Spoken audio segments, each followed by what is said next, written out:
Oui, Monsieur le Président, Madame la Vice-présidente, je voulais effectivement dire que nous partageons l'ambition qui est la vôtre et nous apporterons évidemment notre soutien à ce rapport.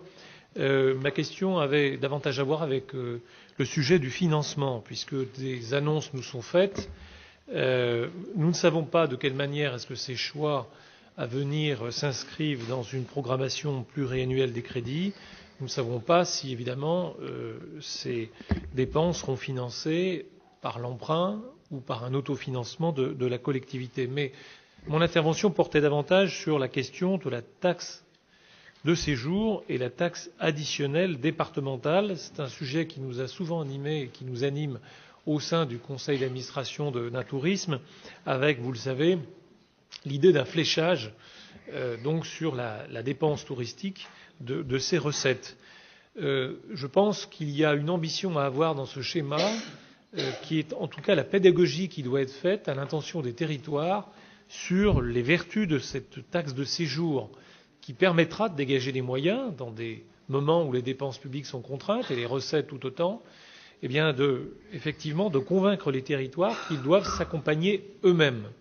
Et puis, évidemment, au-delà de cette taxe de séjour, cette taxe additionnelle qui permettrait donc à ce schéma de se financer pour une partie modeste, mais tout de même, puisqu'en effet, vous avez fait référence à la question de l'hébergement, aux moyens qui y seront consacrés, et donc c'est un juste retour. Parce que nous avons aussi ici le souci, évidemment, d'accompagner et de dégager des moyens nécessaires au choix de la collectivité.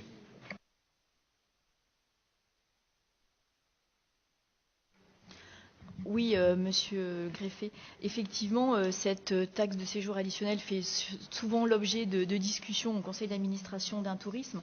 Donc, pour rappeler, c'est 80 000 euros sur le budget départemental. Donc, effectivement, elle est importante et on en discutait il n'y a pas très longtemps. Et effectivement, on pourrait la flécher justement sur les investissements que l'on devra réaliser pour la signalétique. Donc je crois qu'il concerne l'ensemble du territoire, donc ça peut être éventuellement un fléchage intéressant. Et concernant le financement des investissements, je vais laisser la parole au président. Pardon. Oui, non, sur la taxe de séjour, on est quand même très contraint, puisque c'est la taxe additionnelle en tant que telle. Alors après, j'ai bien compris le message d'inciter les communes et les intercommunalités. Vous savez aussi le cadre contraint dans lequel on évolue. Il faut trouver le bon équilibre entre des recettes éventuelles et des surcoûts qui peuvent être générés. Ce qui est sûr aussi, c'est qu'il y a un enjeu national sur le sujet de la taxe de séjour.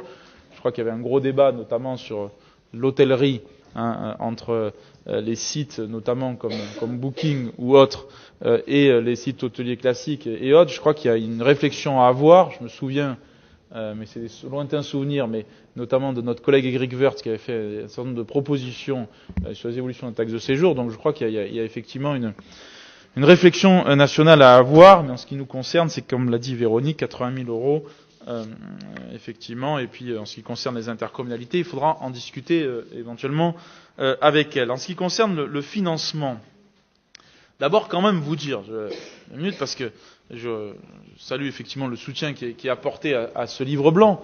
Je vous invite d'ailleurs, sans esprit polémique, mais à regarder ce livre blanc et à le comparer avec l'ancien schéma touristique. Dans l'ancien schéma touristique, il y avait 115 pages. Dans ce nouveau livre blanc, il y a 30 pages. Dans l'ancien schéma touristique, le coût c'était 60 000 euros. Avec ce livre blanc, le coût c'est de 15 000 euros. Ce qui veut dire qu'on fait plus de 3 fois moins cher. Et je pense vraiment, alors on n'est pas forcément performant sur tous les sujets, mais enfin je pense vraiment qu'il y a une vraie différence d'approche entre ce livre blanc tel qu'il est proposé et ce que nous avons connu. Je dis ça parce que sur la question financière et du cadre budgétaire, pour tout vous dire, j'ai fait rajouter ce cadre qui n'était pas prévu au départ dans la présentation du livre blanc.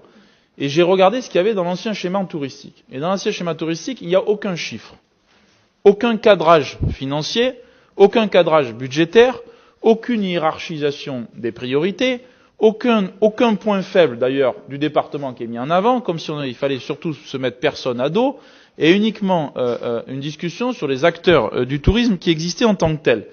Donc tout ça pour vous dire que ce cadre budgétaire que l'on propose, comme je le redis, c'est pas un budget, c'est un cadre budgétaire prévisionnel qui vise justement à dire voilà nos projets structurants, voilà ce qui est déjà engagé en termes financiers, voilà les projets nouveaux à hauteur de 10 millions d'euros à peu près, qui nous faudront engager. Et que bien sûr, ceci ne se traduira pas par une augmentation de l'emprunt ou des impôts, mais qui vise dans un recalibrage de nos politiques, nos dépenses d'investissement, pour mettre le paquet sur un certain nombre de projets ici ou là. D'ailleurs, beaucoup sont déjà budgétés.